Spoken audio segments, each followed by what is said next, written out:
દોસ્તો, આજે હું તમને મારી વાર્તા કહેવા જઈ રહી છું। આ સાંભળીને તમારા હોશ ઉડી જશે। મારું નામ ખુશ્બુ છે। હું ખૂબ જ સુંદર હતી અને આ સુંદરતાએ મને ક્યાંય પણ લાયક ન છોડી। હું ખૂબ જ ગરીબ પરિવારમાંથી હતી। ઘરમાં હું મારા માતા પિતા અને મારાથી નાના 2 ભાઈ અને બહેન હતા।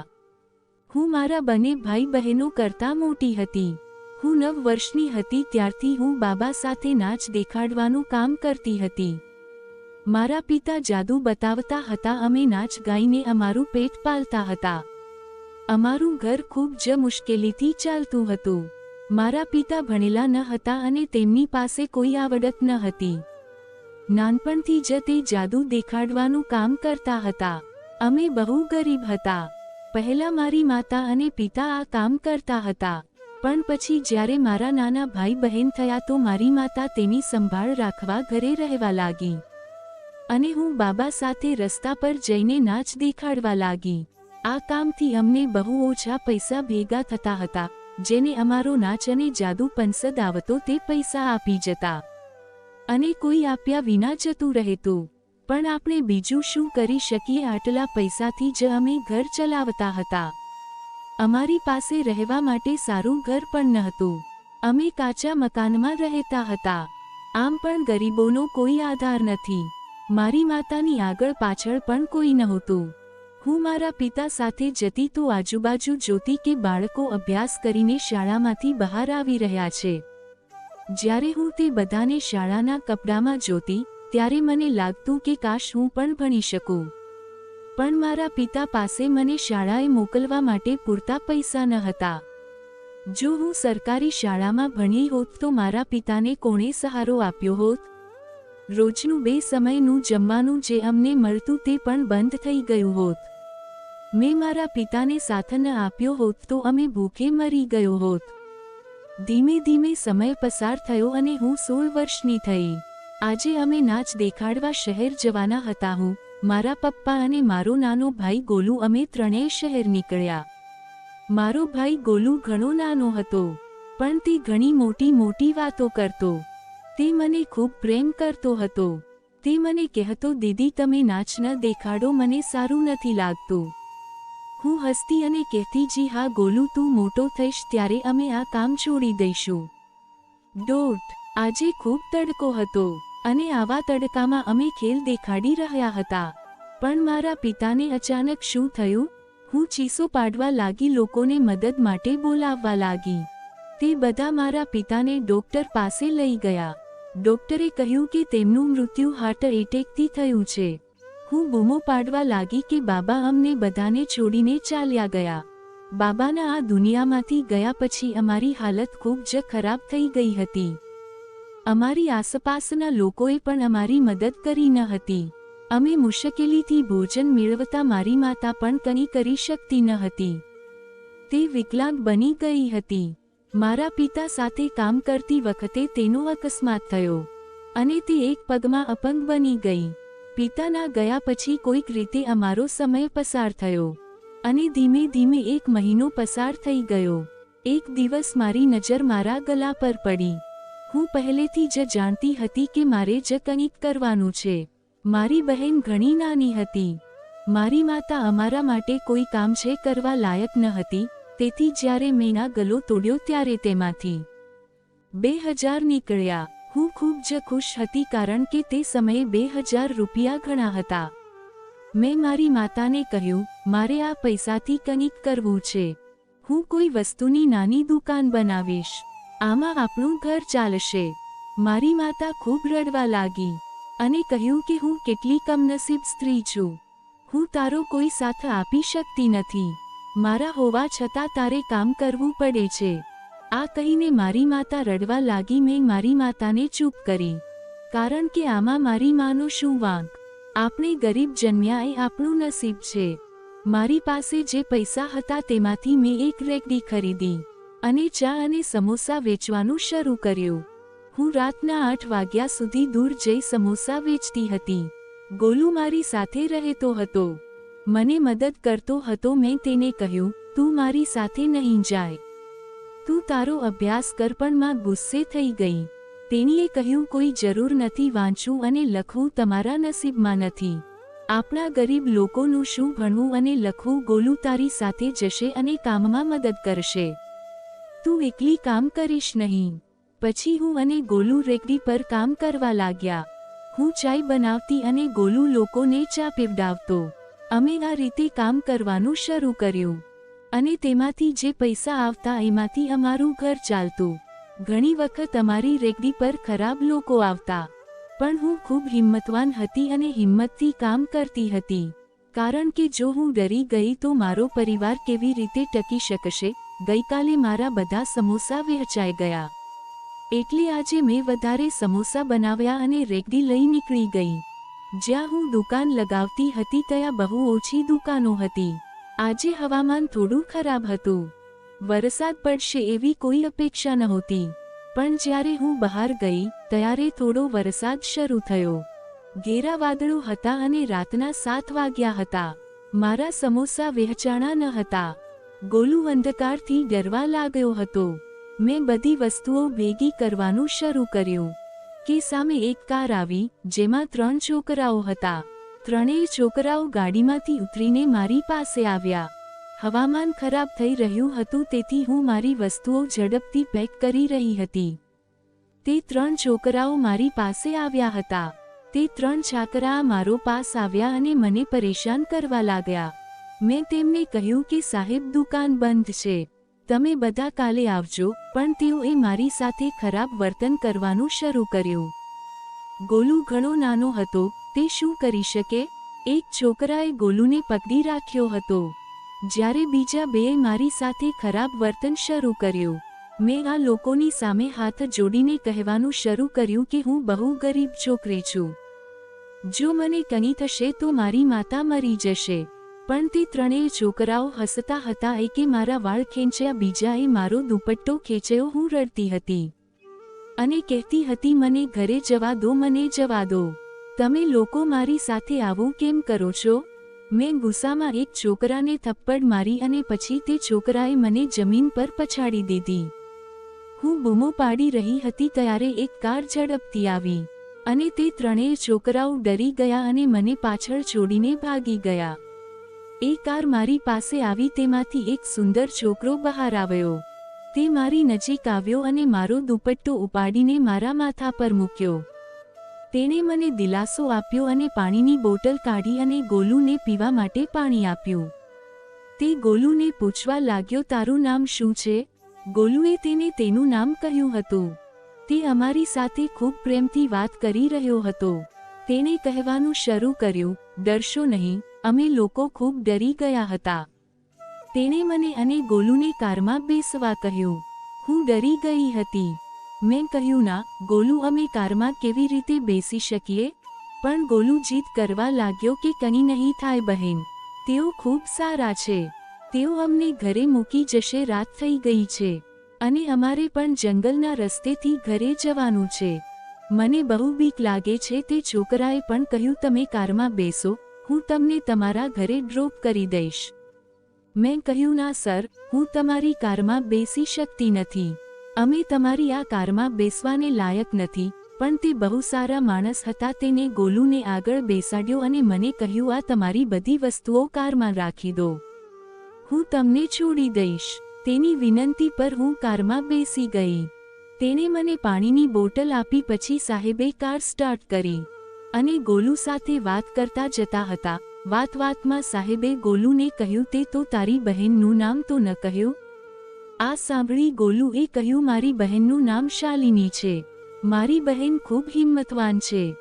સાહેબ પણ હસવા લાગ્યા અને કહેવા લાગ્યા, હા, મારે સ્વીકારવું પડશે કે તે તમારી બહેન હિંમતવાન છે. સાહેબે ગોલુને પૂછ્યું કે ઘરમાં બીજું કોણ છે? તો ગોલુએ બધું કહ્યું કે માં છે, દીદી છે અને મારી એક નાની બહેન છે. થોડીવારમાં અમે ઘરે પહોંચી ગયા. લગભગ અડધા કલાક પછી હું મારા ઘરે પહોંચી. મેં તેમને કહ્યું કે આજ મારું ઘર છે.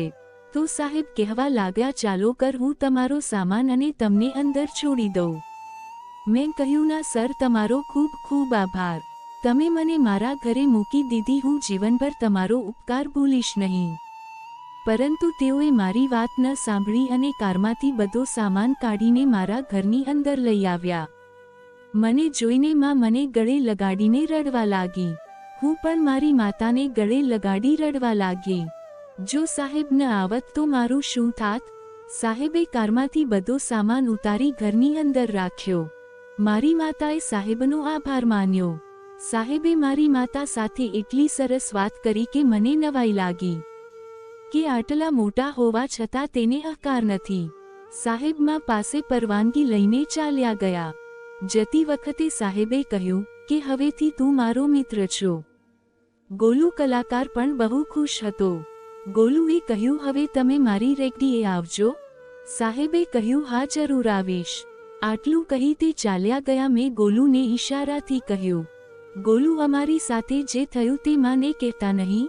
ગોલુએ કહ્યું ઠીક છે દીદી નહીં કહું. મેં બચેલા સમોસા મારા ભાઈઓ અને બહેનોને આપ્યા અને મારી માતાને આપ્યા અને મેં તે ખાધા. જમ્યા હોવા પછી અમે બધા એક જગ્યાએ સૂઈ ગયા. હું આખી રાત વિચારતી રહી. મને ઊંઘ ન આવી. મારી સામે પેલા 3 છોકરાઓના ચહેરા ચમકી રહ્યા હતા. સાહેબ ન આવ્યા હોત તો મારું શું થાત? તેઓ કોણ હતા, ક્યાંથી આવ્યા તે ખબર નથી અથવા ફક્ત ભગવાન જ જાણે છે. મેં તેને પહેલાં ક્યારેય જોયા ન હતા. બીજી સવારે હું રિક્ષામાં કરીને મારી દુકાને આવી. થોડી વાર પછી 1-2 લોકો આવ્યા, ચા પીધી અને ચાલ્યા ગયા. અચાનક મને યાદ આવવા માંડ્યું. મારી આંખો સમક્ષ તે છોકરાઓનો ચહેરો દેખાયો. થોડીવાર પછી મારી આંખો સામે સાહેબનો ચહેરો આવી ગયો. સાહેબનો ચહેરો જોઈને મારા ચહેરા પર સ્મિત દેખાયું. એટલામાં ગોલુએ મને બોલાવી કે દીદી સાહેબ. મેં કાર કહ્યું ચૂપ રહે. શું સાહેબ? મારી જેમ તું પણ સાહેબ વિશે વિચારવા લાગ્યો છે? તેને કહ્યું ના દીદી સાહેબ સાચે ન જ છે. મેં પાછળ જોયું તો સાહેબ કારમાંથી ઉતરી રહ્યા હતા અને મારી તરફ આવી રહ્યા હતા. જ્યારે મેં તેને દિવસના પ્રકાશમાં જોયા ત્યારે મારી આંખો પહોળી થઈ ગઈ, કારણ કે તે ખૂબ જ સુંદર હતા અને તેણે સૂટ પહેર્યો હતો. તે મારી પાસે આવ્યા અને કહેવા લાગ્યા અરે કાલે તમે મને સમોસા ખવડાવ્યા ન હતા. મેં તમને મદદ કરી. ઓછામાં ઓછું મને સમોસા ખવડાવ્યા હોત. સમોસા મને ખવડાવશો નહીં? મેં કહ્યું હા સાહેબ. મેં તેમને સમોસા તૈયાર કરીને અને ચા બનાવી આપી. તેણે મારી ચા અને સમોસાના ખૂબ વખાણ કર્યા. હવે તેઓ દરરોજ રેકડીએ મને મળવા આવવા લાગ્યા. આટલા મોટા માણસ હોવા છતાં તે અહીં બેસીને સમોસા ખાતા અને ચા પીતા. હું ખૂબ આનંદ અનુભવતી હતી. આ રીતે ધીમે ધીમે સમય વીતતો ગયો. સાહેબ દરરોજ મારી દુકાને આવતા અને ગોલુ માટે મીઠાઈઓ લાવતા. એક દિવસ તે ચા પી રહ્યા હતા ત્યારે તેના મોબાઈલ પર કોઈનો ફોન આવ્યો. ફોન પર કોણે શું કહ્યું એ ખબર નથી, પણ તેને ચાનો કપ રાખ્યો અને તરત જ નીકળી ગયા. હું તેને શું પૂછી શકું? મેં તેને કશું પૂછ્યું નહીં. તે કશું બોલ્યા વગર જતા રહ્યા. ઘણા દિવસોથી ત્યાં આવ્યા પણ ન હતા. 10 દિવસ વીતી ગયા પણ તે મારી દુકાને આવતા ન હતા. કદાચ મને પણ તેની આદત પડી ગઈ હતી, પણ મને લાગ્યું કે કદાચ તે થોડા દિવસો માટે ગામમાં જ રહેવા આવ્યા હશે. બસ આમ કામ કરતી રહી અને સમય પસાર થતો ગયો. આજે મને કંઈક અજીબ લાગતું હતું. ન જાણે કેમ આજે ગોલુની તબિયત સારી ન હતી. એટલા માટે હું એકલી દુકાને ગઈ. મેં આજે બહુ સમોસા બનાવ્યા ન હતા કારણ કે હું એકલી હતી. બધા સમોસા વહેંચાઈ ગયા હતા. મેં મારો સામાન પેક કર્યું. રાતના 7 વાગ્યા હતા. ઘરે પહોંચતા લગભગ 1.5 કલાક જેટલો સમય લાગવાનો હતો. મેં મારી વસ્તુઓ ભેગી કરી અને ઘર તરફ રવાના થઈ. ઘરના રસ્તાની વચ્ચે જંગલ આવતું હતું. મને થોડો ડર હતો પરંતુ મારામાં હિંમત હતી. થોડીવાર પછી તે 3 છોકરાઓ ફરી બાઇક સાથે ત્યાં આવ્યા અને બાઇક મારી રેકડી પાસે રાખી. હું ડરી ગઈ હતી. આજે ફરી તે છોકરાઓ મારી સાથે બદતમીજી કરવા લાગ્યા. મને ખબર ન હતી કે આજથી કાર મારી દુનિયા અને મારું આખું જીવન પલટાઈ જશે કે આ 3 છોકરાઓ મારા ભાગ્યને કાળું કરવા મારા જીવનમાં આવ્યા છે. આજે રાત્રે મારી ઇજ્જત બરબાદ થઈ ગઈ હતી. હું તેની સામે રડતી અને ચીસો પાડતી રહી, પણ ત્રણેયને મારા પર દયા ન આવી. તેઓ મને લાચાર છોડીને ભાગી ગયા. તે રાત્રે લગભગ 1 વાગ્યે હું ઘરે પહોંચી. મારી હાલત કાલર જોઈને મારી માતા ત્યાં જ દુનિયા છોડી ચૂકી હતી. મેં મારી માતાને હલાવી માતાને કહ્યું, ઉઠો માં, તમે મને છોડી ન શકો. મારા ભાઈ બહેન મારી આવી હાલત જોઈ રહ્યા હતા અને રડી રહ્યા હતા. બાબા જે અમને છોડીને ચાલ્યા ગયા હતા અને આજે માં પણ મને છોડીને ચાલી ગઈ હતી અને અમારી પાછળ કોઈ ન હતું. મેં હિંમત ભેગી કરી અને સ્નાન કરવા ગઈ. મેં પોતાના પર પાણી રેડ્યું. મેં ઘાવ ઘસીને સાફ કર્યા, પણ એ ઘા શી રીતે જાય? પણ મેં મારી જાતને સંભાળી. જ્યારે સવાર થઈ ત્યારે મારી માતાનો અંતિમ સંસ્કાર કરવામાં આવ્યો. હવે ઘરમાં માત્ર હું અને મારા 2 ભાઈ બહેન હતા, પણ હવે હું તૂટી ગઈ હતી. વિચારવા લાગી, હું પોલીસ સ્ટેશન જઈશ તો મારી ફરિયાદ કોણ સાંભળશે? હું તે 3 છોકરાઓને ઓળખતી પણ ન હતી કે તે ક્યાંથી આવ્યા તે પણ મને ખબર ન હતી. હવે ફક્ત મારા ભગવાન જ તે 3 છોકરાઓને સજા કરી શકે છે. તે છોકરાઓ જે કર્યું તે હું ક્યારેય ભૂલી શકતી ન હતી અને ના હું છોકરાઓના ચહેરા ભૂલી શકું છું. આખા 2 મહિના હું ઘરની બહાર નીકળી ન હતી. મારી પાસે જેટલા પૈસા હતા તેનાથી હું ઘરમ ચલાવતી. જમવાનું હોય તો જમતા નહીં, તો માત્ર પાણી પીને પેટ ભરતા હતા. પણ ક્યાં સુધી આ ચાલુ રહી શકે? હું કામની શોધમાં ઘરે પણ જતી હતી. મને કોઈ કામ મળતું તો પણ લોકો મારી સામે ખરાબ નજરે જોતા. પણ હવે મેં વિચારી લીધું હતું કે મારે શું કરવાનું છે. હું જીવવા માંગતી ન હતી. હું મારા જીવનથી કંટાળી ગઈ હતી. આજે મેં નક્કી કર્યું હતું કે હું આ દુનિયા છોડી દઈશ. હું મારો જીવ આપી દઈશ જેમ મેં મારો જીવ લેવાનો પ્રયત્ન કર્યો. મારા નાના ભાઈ બહેનો આવ્યા. તેમને જોયા પછી મારું હૃદય દુઃખી થયું. મેં તે લોકોને ગળે લગાવ્યા અને રડવા લાગી. એટલામાં જ કોઈએ મારો દરવાજો ખખડાવ્યો. હું દરવાજા પાસે ગઈ અને જ્યારે મેં તેને ખોલ્યો ત્યારે મારી આંખો પહોળી થઈ ગઈ. સામે સાહબજી ઊભા હતા. એકવાર તેને મને બચાવી હતી. મને ખબર ન હતી કે શું બોલવું અને તે મારા ઘરે કેમ આવ્યા. જ્યારે મેં તેને પૂછ્યું, તમે મારા ઘરે? તો તેણે હસતા હસતા કહ્યું, હા, હું તમારા ઘરે કેમ ન આવી શકું? મેં કહ્યું, ના સાહેબ, મારો મતલબ એવો નથી. અમે ગરીબ લોકો છીએ. તમારે અમારી સાથે શું કામકાજ છે? તેને કહ્યું, તમારું જ કામ છે. તમારા સમોસા અને તમારા દ્વારા બનાવેલી ચા પીવા માટે હું કેટલો બેચેન છું. તમે જાણો છો, જ્યારે હું શહેરથી આવ્યો ત્યારે મેં સૌથી પહેલું કામ તમારી રેકડી પર જવાનું કર્યું. પણ તમારી રેકડી ત્યાં ન હતી. પછી મને આજુબાજુની દુકાનો પરથી ખબર પડી કે તમે લગભગ 1-2 મહિનાથી આવતા નથી. તેથી મેં વિચાર્યું કે હું તમારા ડોકાલર ઘરે આવું તમારી સુખાકારી વિશે પૂછવા માટે. તમે અંદર બોલાવશે નહીં? મેં કહ્યું, હા, આવો સાહેબજી. ત્યારે ગોલુએ સાહેબજીને જોઈ લીધા અને તે સાહેબજીને જોઈને આનંદથી નાચવા લાગ્યો અને જઈને સાહેબજીને ગળે લગાડ્યા. તે મારી નાની બહેન માટે ઘણી બધી ચોકલેટ અને મીઠાઈ લઈને આવ્યા હતા. મને કહેવા લાગ્યા, તને શું થયું છે? તું રેકડી કેમ ચલાવતી નથી? અને તમારી માં ક્યાં છે? મેં કહ્યું કે મારી માતા હવે આ દુનિયામાં નથી. મારી વાત સાંભળીને તેને ખૂબ દુઃખ થયું. તેણે મને પૂછ્યું કે તમે લોકો એકલા રહો છો? તમારી આગળ કે પાછળ કોઈ નથી? મેં કહ્યું, ના સાહેબ, મારી પાછળ કોઈ નથી. મારે ફક્ત નાના ભાઈ અને બહેન છે અને આ દુનિયામાં સાથ મારું કોઈ નથી. તેના હૃદયમાં ખબર નથી શું કાવર હતું. તેને કોઈ વધુ પ્રશ્નો પૂછ્યા નહીં. પછી તેણે મને આગળ જે કહ્યું તેનાથી મારા હોશ ઉડી ગયા. તે કહેવા લાગ્યા, તમે જાણો છો હું તમને મળવા અહીં કેમ આવ્યો છું? મેં કહ્યું, ના સાહેબ. તે કહેવા લાગ્યા, તમે ખૂબ જ નિર્દોષ છો અને તમે ખૂબ જ સુંદર છો અને એક ખૂબ જ સરસ છોકરી છો. તે દિવસે જ હું તને આ કહેવાનો હતો, પણ મને ખૂબ કાલર જરૂરી કામ માટે શહેર જવું પડ્યું. તેથી હું તને કંઈ કહી ન શક્યો. હું એક પ્રોજેક્ટ પર કામ કરી રહ્યો હતો જેમાં જવું મારા માટે ખૂબ જ જરૂરી હતું. તેથી જ જ્યારે હું શહેરથી આવ્યો ત્યારે મને તરત જ તમારી સાથે વાત કરવી હતી.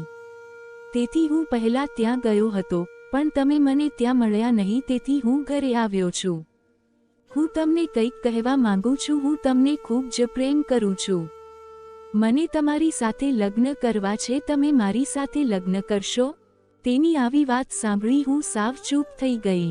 તે કહેવા લાગ્યા, તમે મને સાંભળો છો? હું માનું છું કે હું તમારા કરતાં મોટો છું, પણ મેં ક્યારેય લગ્નનું વિચાર્યું ન હતું. મમ્મી પપ્પા હંમેશા મને લગ્ન કરવાનું કહેતા, પણ મેં હંમેશા ના પાડી. મને લગ્નના નામે ઘણી સમસ્યાઓ થતી હતી. હું શહેરમાં રહી કામ પર ધ્યાન આપતો હતો અને લગ્ન કરવા માંગતો ન હતો, પણ ખબર નહીં તમને જોઈ મને શું થઈ ગયું, તેથી જ હું તમારી રેકડી પર આવતો અને તમને જોઈ મારા દિલને ઠંડક થતી. જ્યારે સાહેબ પ્રેમની વાત કરતા ત્યારે એ કાળી રાત મારી આંખ સામે આવી ગઈ. મને સાહેબની ઉંમરથી કોઈ વાંધો નહોતો, તે ખૂબ જ સરસ અને દયાળુ વ્યક્તિ હતા. પણ જો તેને ખબર પડે કે 3 છોકરાઓ એ મારી ઇજ્જત સાથે, તો શું તે મારી સાથે લગ્ન કરશે? મને પ્રેમ કરશે? ન તો હું આ બધી વાતો સાહેબને કહી શકું અને ન તો હું લગ્ન કરી શકું. હું આ બધી વાતો તેને કેવી રીતે કરી શકું? હું વિચારતી હતી ત્યારે સાહેબ કહેવા લાગ્યા, શું વિચારો છો ખુશ્બુ? હું તારા ભાઈ બહેનને પણ મારી સાથે લઈ જઈશ. તેને સારી શાળામાં ભણાવીશ. તમે તેનો પણ વિચાર કરો. મેં મારા ભાઈ અને બહેન વિશે વિચાર્યું કે જે મેં ક્યારેય વિચાર્યું ન હતું કે જો હું સાહેબ સાથે લગ્ન કરીશ તો મારા ભાઈ અને બહેનનું ભવિષ્ય સુધરશે. તે લોકો મોટી શાળાઓમાં જશે. મારા ભાઈ બહેનો વિશે વિચારીને મને 7 લગ્ન કરવાનું મન થયું, પણ હું સાહેબને દગો ન આપી શકી. તેણે કહ્યું, ખુશ્બુ તમે વિચારી જવાબ આપજો, કાલે હું ફરી આવીશ. મેં હા પાડી અને મારા ભાઈ બહેનો સાથે સૂઈ ગઈ. સવારે મેં આંખ ખોલી તો દરવાજો ખોલ્યો તો સામે સાહેબની કાર હતી. કોઈ લોકો મારા ઘરની અંદર ઘણો સામાન લઈને આવ્યા હતા. મેં જોયું કે મારા માટે પુષ્કળ કપડાં હતા, ખાવા પીવાની વસ્તુઓ હતી. મારા ભાઈ બહેનો માટે સરસ કપડાં હતા. બધી વસ્તુઓ જોઈને મને નવાઈ લાગી. મેં તેને કહ્યું, સાહેબ મારે આ બધી વસ્તુઓની જરૂર નથી. તેણે કહ્યું, જરૂર કેવી રીતે નથી? મેં કહ્યું, ના સાહેબ, હું કોઈનો એહસાન ન લઈ શકું. હું તમારી પાસેથી આ બધું લઈ શકતી નથી અને કૃપા કરીને મને માફ કરો અને હું તમારી જી સાથે લગ્ન પણ નહીં કરી શકું.